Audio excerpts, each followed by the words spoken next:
नरेंद्र मोदी जी के खिलाफ इतना दिल में घृणा है कि तीसरी बार प्रधानमंत्री कैसे बन गए।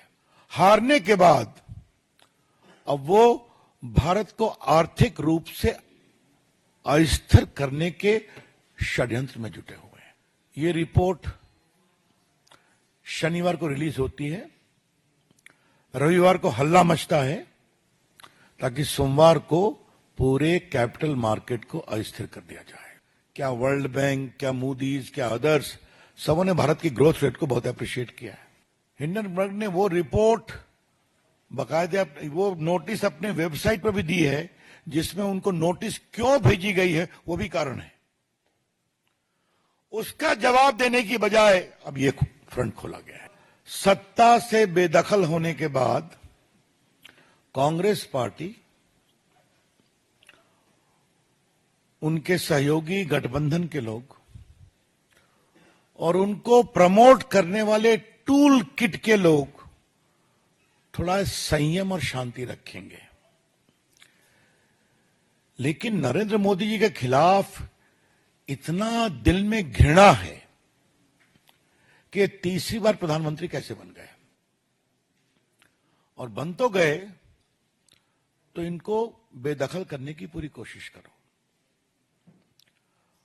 और पीड़ा की बात यह है, हारने के बाद अब वो भारत को आर्थिक रूप से अस्थिर करने के षड्यंत्र में जुटे हुए हैं। On behalf of the National Forum of the BJP, we would like to say with full sense of responsibility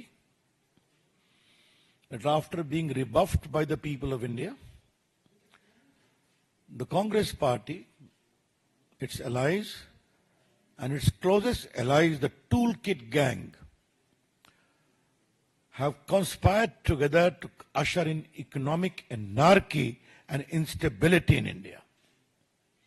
देश में आर्थिक अराजकता और आर्थिक अस्थिरता स्वाभाविक है। Hindenburg is again at the same game. ये रिपोर्ट शनिवार को रिलीज होती है, रविवार को हल्ला मचता है ताकि सोमवार को पूरे कैपिटल मार्केट को अस्थिर कर दिया जाए। थोड़ा इसके बैकग्राउंड को समझना जरूरी है। भारत की अर्थव्यवस्था बहुत तेज गति से बढ़ रही है, इस पर चर्चा हम लोग कर चुके हैं। क्या वर्ल्ड बैंक, क्या मूडीज, क्या अदर्स, सबों ने भारत की ग्रोथ रेट को बहुत अप्रिशिएट किया है। भारत में one of the highest global FII, FDI आए हैं। भारत में इंस्टीट्यूशनल इन्वेस्टर भी हैं, छोटे इन्वेस्टर भी हैं, जो अपने इन्वेस्टमेंट के रिटर्न से बहुत खुश हैं। India is a safe, stable and promising market in the shares as well. SEBI का काम क्या है? सेबी को उसकी कानूनी जिम्मेवारी है कि मार्केट ठीक चले।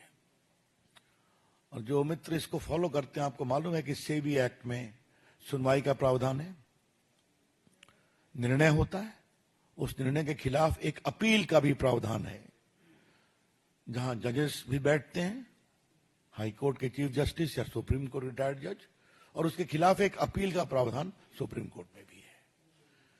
तो एक पूरा स्टैट्यूटरी स्ट्रक्चर है कि भारत के कैपिटल मार्केट को किस तरह से मैनेज किया जाए। अब मैं एनआरकी के कुछ उदाहरण आपको देना चाहता हूं। मैंने जानबूझ के जिम्मेवारी से इकोनॉमिक एनआरकी के शब्दों का प्रयोग किया है। पहले हिडनबर्ग की रिपोर्ट आई थी, आपको मालूम है। उसकी डेट आपको मालूम है कि जनवरी में ऑर्डर आया था सुप्रीम कोर्ट का। 24 में 22 इंक्वायरी कंप्लीट हो गई थी, बाद में एक और कंप्लीट हो गई। तो वो एक लीगल प्रोसेस है जो सुप्रीम कोर्ट के आदेश से चला है। अच्छा होता जो राजीव गांधी और कांग्रेस के लोग जेपीसी की बात करते हैं, बड़े वकीलों की फौज है उनके साथ, तो पेश हो जाते उसी में, इंटरवेन करते उसमें, कुछ नहीं किया। उसके बाद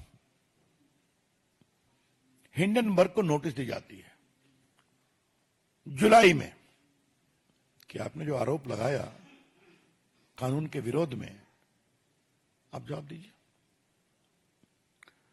हिंडनबर्ग ने वो रिपोर्ट बाकायदे वो नोटिस अपने वेबसाइट पर भी दी है, जिसमें उनको नोटिस क्यों भेजी गई है वो भी कारण है।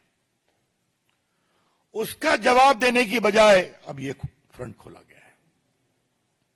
मैं फिर रिपोर्ट कर रहा हूं कि जब हिंडनबर्ग के खिलाफ